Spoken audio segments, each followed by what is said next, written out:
तो 123 का आंकड़ा एनडीए का 158 में से विनोद घटकर 30 घटा देते हैं तो वो 93 पर आता है। हाँ, निश्चित 93 में तो आ रहा है। हाँ, तो अब सवाल ये है कि जो 30 का ये घाटा है, ये बीजेपी पूरा कहाँ से करेगी? एनडीए, क्योंकि हम एनडीए का आंकड़ा लगा रहे हैं। हाँ, जहां कंपैरिजन कर रहे हैं उसी चीज का करना चाहिए। एनडीए पूरा कहाँ से करेगा?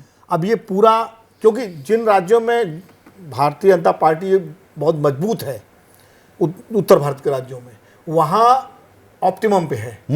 वो चाहे गुजरात, मध्य प्रदेश, 26 में से 26, 25 में से 25, 29 में से 28, हिमाचल, 7 में 7, 10 में से 10, 4 में से 4, 5 में से 5। तो कुल मिला के क्या वहाँ पूरा कैसे करेगी? पढ़ने की गुंजाइश खाली अगर कहीं पर है उत्तर भारत में, तो उत्तर प्रदेश में जहाँ 64 थी और 16 सीटें वो विपक्ष ने जीती थी, तो या तो यहाँ बढ़ रही हो वो तो कुछ पूरा कर सके, या दक्षिण के जो राज्य हैं, तमिलनाडु, केरल और या उड़ीसा है, जिन राज्यों में वहाँ, तो क्या वहाँ बढ़ पा रही है?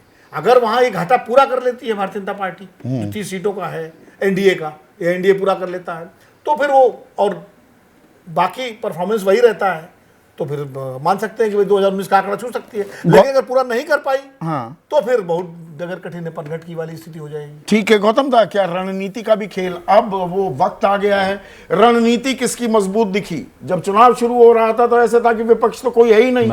अरे है कहाँ विपक्ष, क्या मुद्दा है?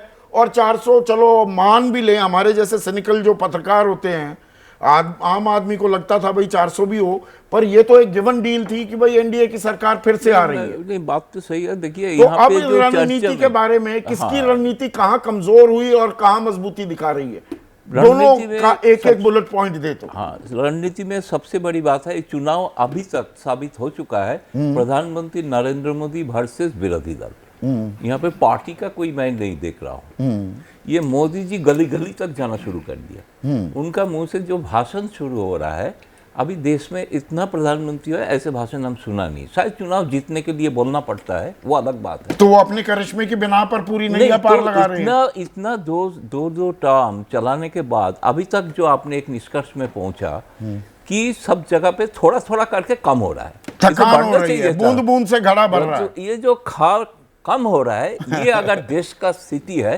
तो रणनीति में बीजेपी कहीं विफल हुई है। बीजेपी और बाय डिफॉल्ट ऑपोजिशन की सारी गोटियां थोड़ी अपने आप ही सेट होती दिखी। वो अटक भी रहे थे, भटक भी रहे थे, कंफ्यूजिया आए हुए भी थे, रायता फैला हुआ था विपक्ष के खेमे में। अब ये कहने में कोई गुरेज नहीं होना चाहिए। मतदाताओं ने संभाला है।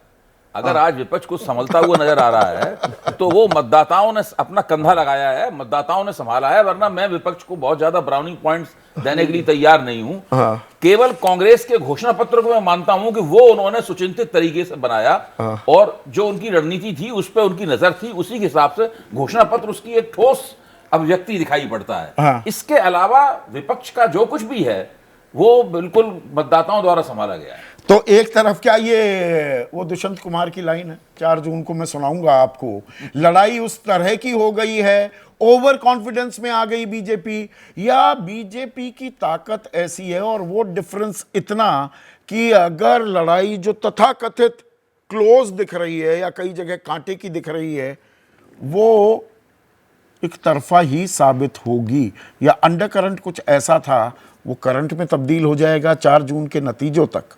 ये तो खैर 4 जून को हम विश्लेषण करेंगे ही।